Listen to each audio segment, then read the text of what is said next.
It's Angela and welcome to my kitchen. Today I'm going to show you how to set up the original healthy juicer. I have had this juicer for 20 years. It came out in 2004 and this is the original one, and during that time I've only had to replace two parts. This little rubber ring, and that's because when I washed it out and I put it in, I washed it out in a basin of water. I like to repurpose my water, and I threw it out and watered my plants in it. And I found it later, but it took me a few weeks to find it. So I ordered one of these rings, a replacement ring, because I thought I did not have it. And without it, it's a little squeaky and tends to leak. And the other part was a handle. I replaced that probably pretty close to the beginning of when I had it, because I was still trying to figure out how much pressure that I could that the device could endure when I'm spinning it. And a trick that I found out is when juicing wheatgrass, it seems like if I wash or wet the wheatgrass first, that it is easier to turn, and obviously putting in a little bit less, but I'll show you that later. Right now, I want to show you how I set up the original healthy juicer. You can also juice greens in it, leafy greens. I juice sunflower sprouts as well as pea sprouts in this. And here you go. And it's not in any particular order. Let me move this out of the way. I'm just going to get them together. So I don't even remember the names of the different pieces. I just know how to do it. So this is your little strainer. It strains any wheatgrass or leaves or anything that might go into the container, which is going to hold your juice. So you simply put that on top, catch it, and here is the masticating piece. There's a little plastic piece that comes with it. Go like that. You stick it into this portion, right?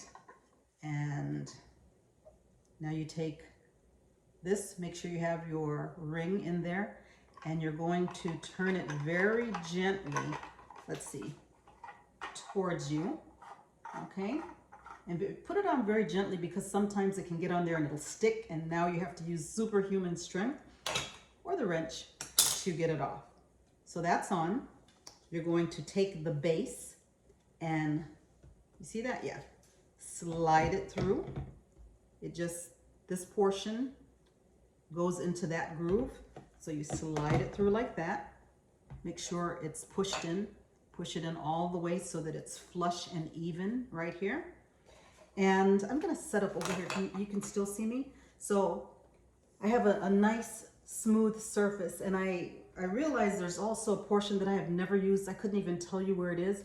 If you don't have a nice smooth portion, there's a clamp that actually comes with the juicer, which I don't have anymore, but I've always had this smooth surface. So you make sure it's cleaned off, which it is, and it's dry.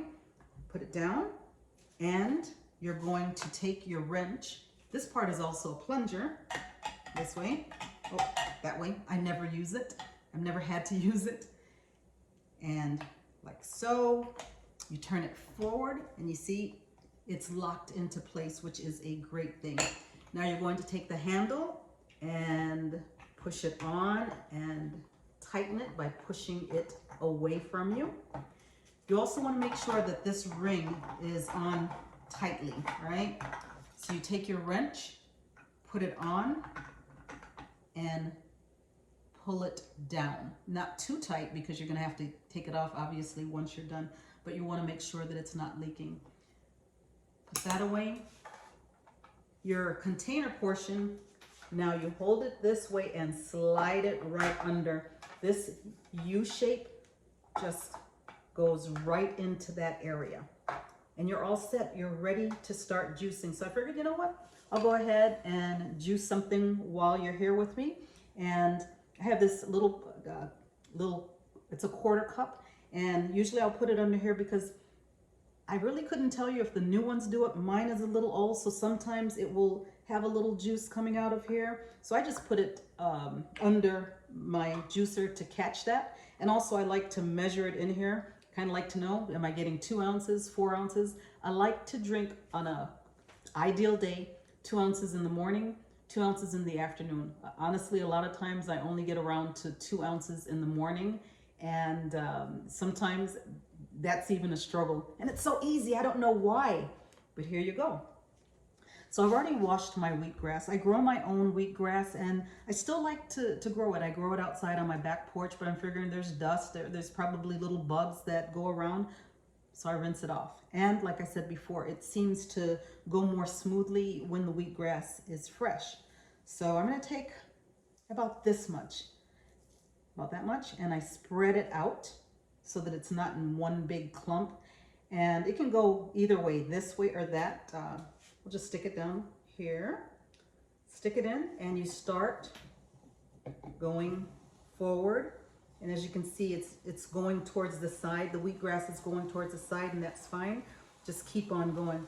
And the handle is going pretty easily, and that's because I didn't put in too much. So you just keep on. Let's get a little bit more, about the same amount, right? Stick it in there. And this process probably takes about 10 minutes or so. Some people feel like they don't have the time to do this, and they'll buy the electric ones. If that's what floats your boat, that's fine. However, I've been happy with this for 20 years, and what I like about it, it's BPA free, it's easy to clean, and it travels really well. And since I grow my own wheatgrass, and I figure even if I didn't grow it, I could buy it when I'm traveling, but I actually pack this. I wrap it up in my towels, and I put it in my suitcase. I take some wheatgrass with me, and I have wheatgrass when I'm traveling. And so this travels very well. If I had an electric one that was metal and heavier, it's not going to travel as well. So this is great for travel. It's convenient, easy cleanup, as I said. It breaks down easily, and it has lasted me 20 years. So for me, that speaks volumes.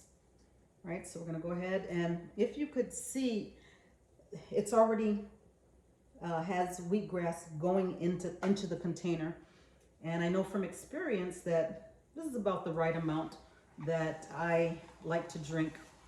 I drink it, and then what's left over, I'll put it on my face, especially the areas under my eyes and above my lips. There's some dark spots that I'm working on lightening, and I believe it really is working because I just within the last few months started putting it under my eyes. You can also do a wheatgrass scalp treatment, a wheatgrass scalp treatment. You can do wheatgrass enemas, and it gets directly into the system. It's great for just world peace, everything. Okay, just kidding. I'll give you some more information on wheatgrass. And remember, I'm not a doctor. I'm just sharing with you what I do. Okay? Well, I'm not going to take you through the entire bundle here. I just wanted to show you what I do. And let's see how much I have. And, oh, by the way, I'm just looking at this. This is a Debbie Meyer green bag.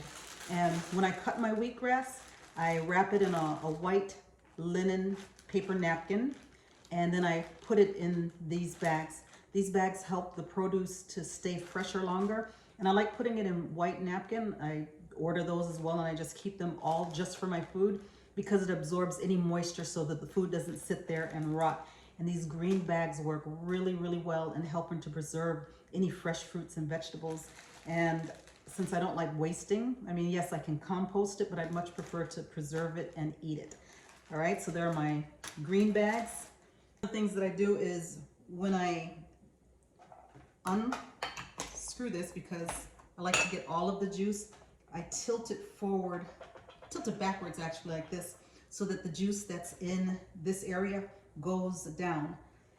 Once I remove the container, it's going to drip a little bit. So I take my reusable paper towel and just put it under there so it's not dripping.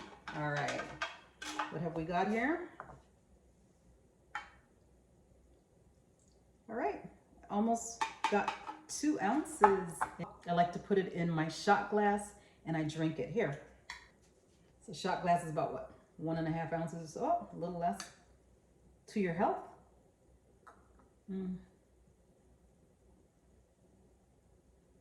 That's good. So one of the things I like to do is I move it around and chew it. Move it around on my gums. It's really great for the gums and the teeth and the whole area, just your oral cavity.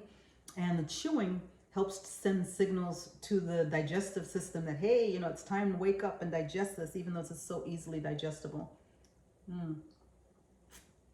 And great for you. There you have it. Wheatgrass and